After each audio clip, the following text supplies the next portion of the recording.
Hello, people who will be watching this video in the future, all three of you.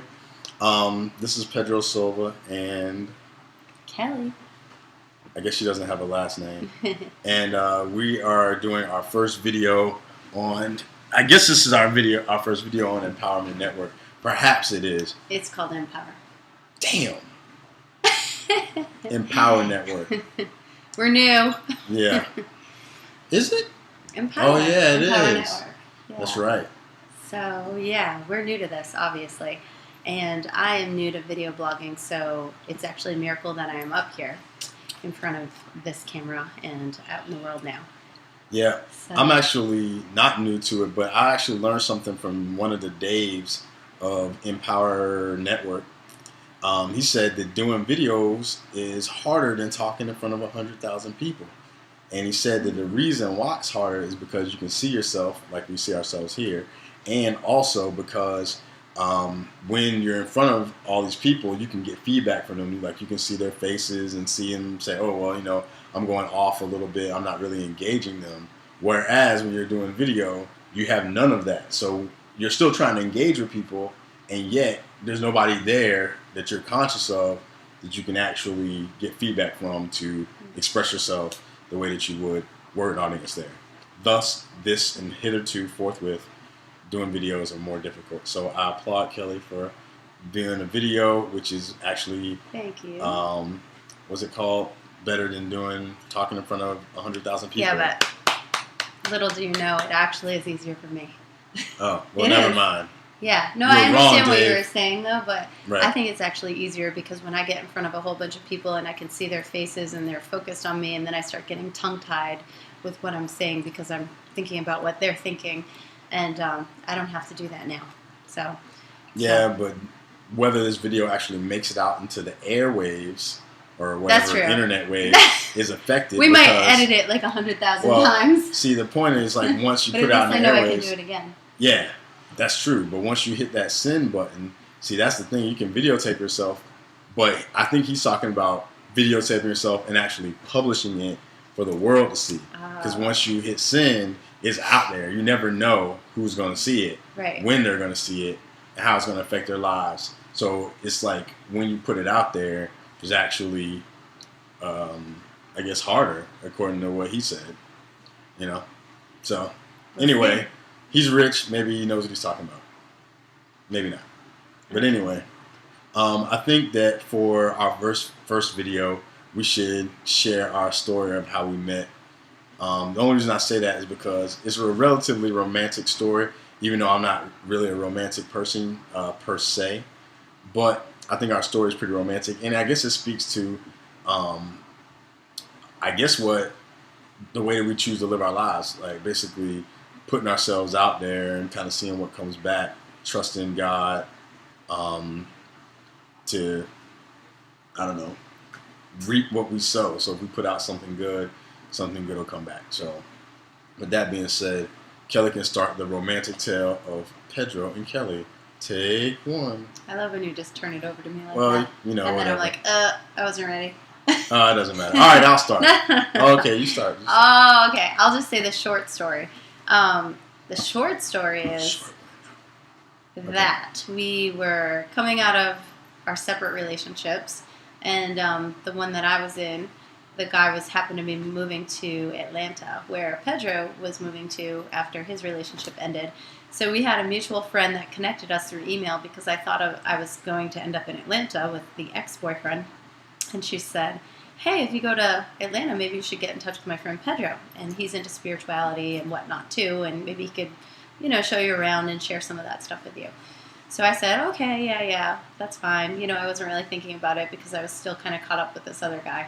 And then next thing you know, she emails the two of us and CCs us on the email and, you know, each other. And then I get an email from him talking about relationships and spirituality. And, you know, meanwhile, my relationship had broken up with the other guy. And I was done with that. So we were talking back and forth just about relationships in general and how they work and how to kind of get through some hard times, et cetera, et cetera. And next thing you know, we started emailing back and forth a little bit, which turned into many, many, many phone calls of many, many hours. And we were on the phone for like like 6 hours a night for a while. Yeah, probably. Like, once we started getting closer with each other, 6 what, hours a night. What were we talking about? I think that's important. Spirituality. Yeah. Well, I guess you kind of said that. I already said that. But yeah, but we had read some like similar books, and I was like I am into the Bible a lot, but I try to look at it from more of a spiritual perspective, not necessarily legalistic, and more like a kind of mystical interpretation. So that was kind of like what bridged us. Yeah. Yeah. It was cool because that common thread had connected us, even though we hadn't even seen each other. Right. And through that piece, we could really feel each other's souls, and we started falling in love with each other, without ever seeing each other, and just by hearing each other's voice and what we were made up of on the inside. And that kind of blossomed into the idea of seeing each other, of course. So after 6 months of talking on the phone, we flew down to Fort Lauderdale and met in the airport, and it was all romantic, and we were wearing very similar clothes. And we spent, 3 nights and 4 days together? Yeah, pretty much. In Florida, and drove down to, what's that place? Key West. Key West. We drove down to Key West together. And, we spent some time together, and I want to say it was all perfect after that. But, of course, we had to figure It wasn't, though. We had to figure out how to make the relationship work. So it was all perfect in the spirit on the phone, and then once we got together in the physical, there were things to work out, and then we had to bring that spirituality into the relationship. And it has been 7 years in progress of work. Yep. And so a lot of work. Through a lot of that, we have learned a lot, and we want to share a lot of that with you and the world, and just first off, she didn't know I was black, and I didn't know she was white. That was the first shock. I was like. Anyway, but I said that's all right. I won't hold it against her. I'm just joking. So what we also want to do is include a lot of the viewers, into our blog. So we're really interested in hearing what you have to say, some stories you have to share, some questions you might have. Like we said, we've kind of been through it all in some ways, or we've at least explored it all.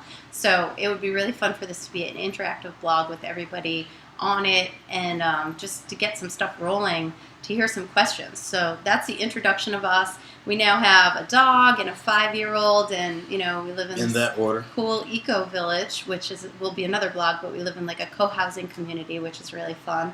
And we love to travel, and of course we're really rooted in our spirituality. So we would love to share that with everybody. Yep. And write us, send us some emails. And which email are we using actually for that? They could just comment on the blog. Okay. And we can just comment back. I forgot how all that worked. So, like I said, we're new to it.